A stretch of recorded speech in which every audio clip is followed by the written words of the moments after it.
अब हम बात करेंगे डी ब्लॉक एलिमेंट्स का जनरल इलेक्ट्रॉनिक कॉन्फ़िगरेशन या डी ब्लॉक के तत्वों का सामान्य इलेक्ट्रॉनिक कॉन्फ़िगरेशन। तो डी ब्लॉक एलिमेंट्स का जो जनरल इलेक्ट्रॉनिक कॉन्फ़िगरेशन है वो होता है n-1 डी, और उसमें होंगे इलेक्ट्रॉन 1 to 10 इंटू ns, उसमें इलेक्ट्रॉन होंगे 0 से 2 तक। आपको पता है कि जो डी ब्लॉक एलिमेंट का जनरल इलेक्ट्रॉनिक कॉन्फ़िगरेशन होता है वो होता है n-1 डी 1 to 10, मतलब डी ऑर्बिटल में कोई ना कोई इलेक्ट्रॉन तो होगा ही होगा, तभी उसको आप क्या कहोगे, डी ब्लॉक एलिमेंट्स कहोगे।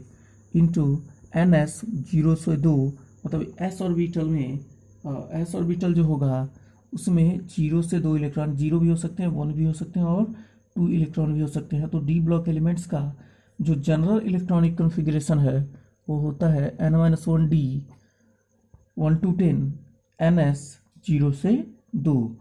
जो कभी कभी आप देखोगे किसी कम्पिटिटिव एग्जाम में डायरेक्टली ये पूछा जा सकता है आपको कि एस ब्लॉक एलिमेंट्स का general electronic configuration, P block element का जनरल कॉन्फ़िगरेशन और डी ब्लॉक एलिमेंट का जनरल इलेक्ट्रॉनिक कॉन्फ़िगरेशन क्या होता है। या ऐसे ही जनरली एक ही क्वेश्चन आपसे पूछ देगा कि निम्न में से डी ब्लॉक एलिमेंट्स का जनरल इलेक्ट्रॉनिक कॉन्फ़िगरेशन है, तो आप क्या लिखोगे, n-1 डी 1 to 10 ns 0 से 2। अब बात करते हैं हम एग्जाम्पल की। तो डी ब्लॉक में सबसे पहला एलिमेंट है स्कैंडियम, जिसका एटॉमिक नंबर कितना है, 21। और 21 इलेक्ट्रॉन आप कैसे भर सकते हो, 1s2 2s2 2p6 3s2 3p6 1s2s 2p 3s 3p 3d 3s 3p 4s, उसके बाद क्या आएगा आपका 3d आएगा। तो इलेक्ट्रॉन गिनेंगे तो 2 2 4 6 10 2 12 12 6 18, एस में कितने 2 20 और डी में कितना आएगा 1 इलेक्ट्रॉन आएगा। तो टोटल कितने इलेक्ट्रॉन हो गए, 21 इलेक्ट्रॉन हो गए। अब देखिए जो D block element scandium D block element है क्योंकि अंतिम इलेक्ट्रॉन किस ऑर्बिटल में गया है, डी ऑर्बिटल में गया है।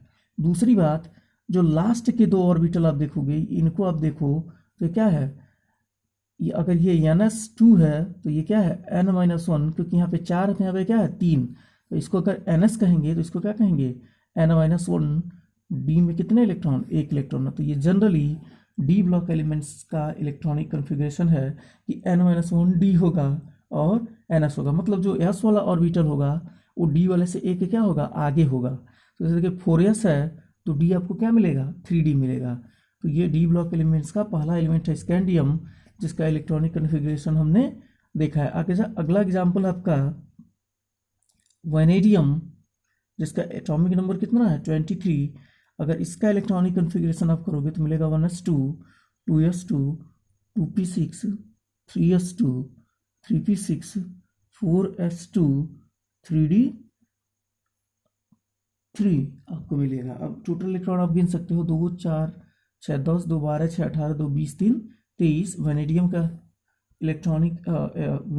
का एटॉमिक नंबर कितना है 23, और इसका इलेक्ट्रॉनिक विन्यास आप देखोगे तो आपको मिलेगा 4s2 3d3। लास्ट वाला जो ऑर्बिटल होगा, देखिए डी और लास्ट वाला इलेक्ट्रॉन किस में प्रवेश किया है, डी ऑर्बिटल में, इसलिए डी ब्लॉक एलिमेंट होगा।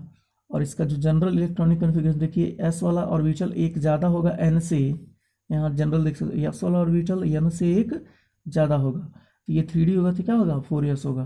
तो इस प्रकार से आप डी ब्लॉक के एलिमेंट्स का इलेक्ट्रॉनिक कॉन्फ़िगरेशन क्या कर सकते हो, आप लिख सकते हो।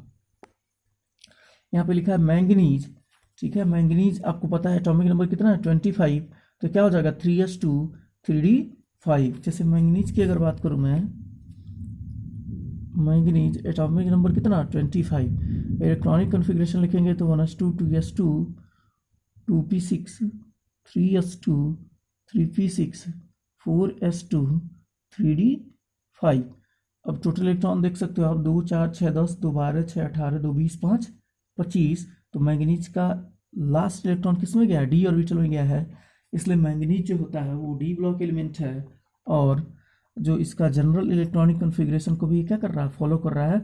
जो एस वाला ऑर्बिटल होगा वो क्या होगा, डी वाले से एक आगे होगा, तो ये 4s है और क्या होगा आपका 3d होगा। इसी प्रकार जैसे आयरन की बात हम करें, एटॉमिक नंबर कितना है 26, तो देखिए यहाँ इसका जनरल इलेक्ट्रॉनिक कन्फिग्रेशन, इसका इलेक्ट्रॉनिक कन्फिग्रेशन क्या मिलेगा आपको, 4s2 3d6, 4s2 3d6, और बाकी इधर होंगे 1s2 2s2 2p6 3s2 3p6। तो ये इस प्रकार से आप डी ब्लॉक एलिमेंट्स का इलेक्ट्रॉनिक कन्फिग्रेशन लिख सकते हो।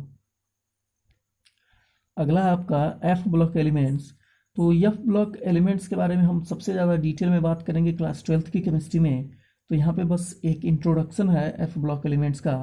तो एफ ब्लॉक एलिमेंट्स में इन तत्वों में अंतिम इलेक्ट्रॉन n-2 कोश के एफ कक्षकों में प्रवेश करता है। जैसे आपने डी ऑर्बिटल में देखा है तो उसमें n-1 डी में इलेक्ट्रॉन प्रवेश करता था, तो यहाँ पे क्या होगा, n-2 कोश मतलब n-2 एफ में इलेक्ट्रॉन क्या करेगा, प्रवेश करेगा। इस ब्लॉक के तत्वों के 3 बाह्य कोश जिसमें n-1 n-2 अपूर्ण होते हैं, अतः इन्हें आंतरिक संक्रमण तत्व कहते हैं। इनको हम इनर ट्रांजिशन एलिमेंट भी कहते हैं।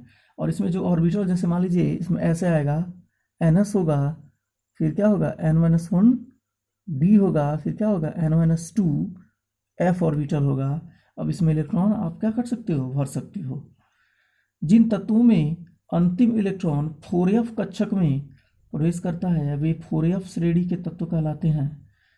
जब इलेक्ट्रॉन, जो अंतिम इलेक्ट्रॉन है, अगर वो 4f ऑर्बिटल में प्रवेश करेगा तो उनको हम 4f श्रेणी के तत्व कहेंगे, तथा इनको हम लैंथेनाइड भी कहते हैं, या इनको हम लैंथेनाइड श्रेणी कहते हैं। ये एक इम्पॉर्टेंट बात है कि यदि f ऑर्बिटल में, यदि f ब्लॉक एलिमेंट्स में यदि आप इलेक्ट्रॉनिक कन्फिग्रेशन लिख रहे हो, या f ब्लॉक एलिमेंट्स में यदि अंतिम इलेक्ट्रॉन 4f ऑर्बिटल में पहुंचता है तो उसको हम कहते हैं लैंथेनाइड श्रेणी।